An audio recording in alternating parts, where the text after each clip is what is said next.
The teams that end up in the Super Bowl each year are, by default, the two best teams in the league.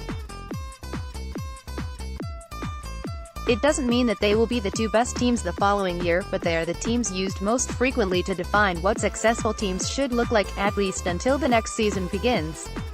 Unfortunately, that success model contains a lot of soft factors that are not easily quantifiable or replicable, like scheme, coaching, individual talent, and much more.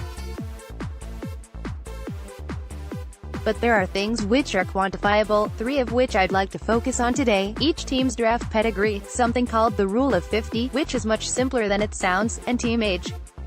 For each team's draft pedigree I looked only at the 53 players listed for the Super Bowl for the Rams and Patriots, and the divisional round game for the Cowboys, leaving out players on IR, players on the practice squad, or players otherwise unavailable for the game.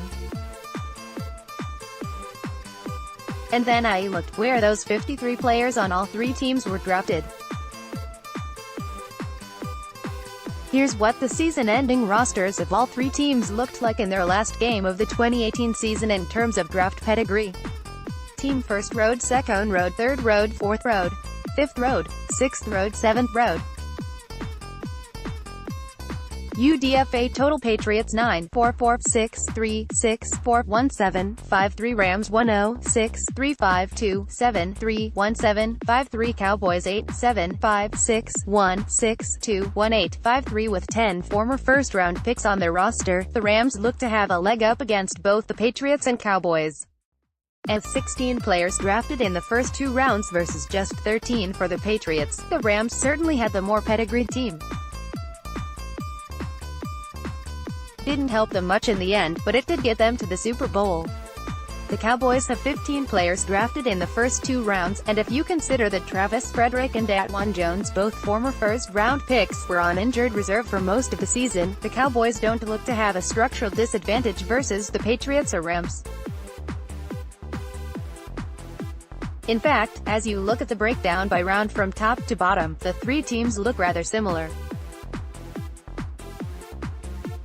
For a long time, the Cowboys had a second-round talent gap, where players like Bruce Carter, Gavin Escobar, DeMarcus Lawrence, Randy Gregory, and Jalen Smith played sparingly or not at all early in their career, or their entire career. But that talent gap disappeared last season, with Lawrence, Gregory, and Smith playing extremely well, and more recent draft picks Chidobe Awuzie and Connor Williams playing most of the season as starters. Structurally, there is no reason why the Cowboys shouldn't be able to compete with the Patriots and Rams, but just because you can successfully line up the chess pieces on a board doesn't mean you'll win the chess match. 2 years ago, I ran across an article from Don Durkin of The Athletic in which he explained the 50% rule. An exercise I do to assess the overall talent level on teams prior to the season is look at which players they're spending 50% of their salary cap on. Metrics like the number of players it takes to reach the 50% threshold shine light on the overall star power of the team. How the player was acquired indicates how well the team has drafted, and typically those with more drafted players have more roster stability. I like Durkin's approach, so I replicated it for the 2018 Rams, Patriots, and Cowboys, hoping that perhaps it would shed a little more light on the differences between the three teams.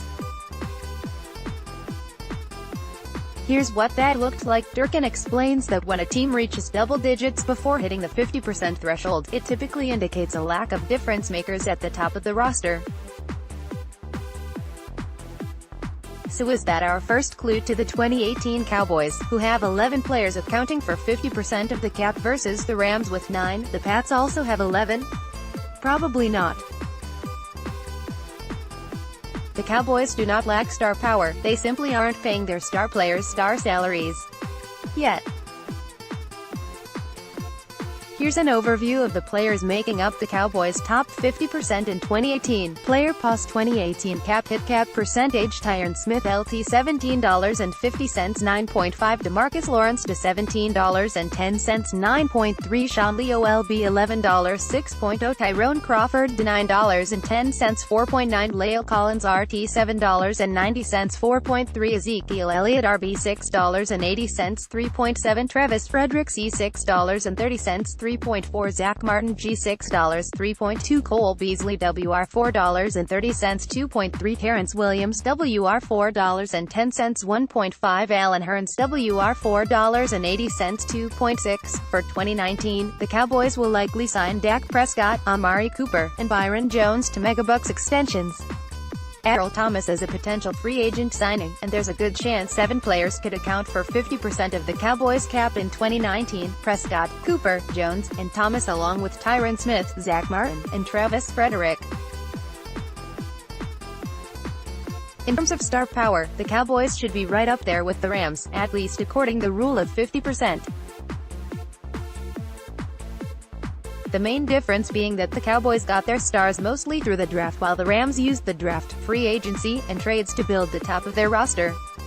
So again, structurally the Cowboys are not far off from where the Rams and Patriots were in 2018. Which leads us to our third and final point.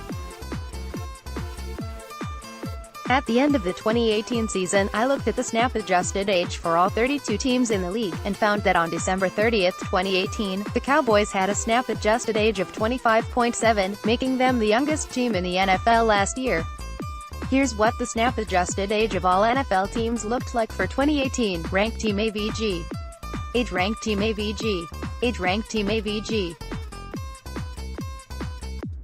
Age 1 doll 25.7 12 terabytes 26.8 23 no 27.22 Cle 25.7 13 10 26.8 24 lar 27.33 ein 26.1 14 buf 26.9 25 bell 27.34 sin 26.2 15 gigabytes 26.9 26 was 27.45 sf 26.3 16 mia 27.0 27 pit 27.56 kite 26.5 17 NYG 27.0 28 ATL 27.67 Who 26.6 18 Den 27.0 29 Oak 27.78 Kilo Coulombs 26.7 19 Det 27.0 35 27.89 Jax 26.7 20 Minute 27.0 31 Car 28.2 10 NYJ 26.7 21 LAC 27.1 32 Nate 28.4 11 C 26.8 22 RE 27.2 And here's where we see the biggest structural difference between the three teams. The 2018 Cowboys were much younger than both the Rams and the Patriots, and some of their early struggles last year may have been a result of that assembled youth. And the gap between the three teams becomes even more obvious when you split team age by the offense, defense, and special teams. Team AVG Age Offense Rank AVG Age Defense Rank AVG Age Special Teams Ranked All 26.0 First 25.2 First 26.4 19th LAR 27.6 21st 27.4 26 26.2 17th NATE 28.4 32nd 27.7 28th 28.4 32nd The Cowboys weren't good enough to make it past the divisional round in the playoffs in 2018. And we could endlessly debate how soft factors like talent, coaching, or scheme played a role in that, and how those same factors may continue to hold the Cowboys back in years to come. Structurally, the youth of the team and the quality of that youth means the Cowboys should be able to contend for years to come.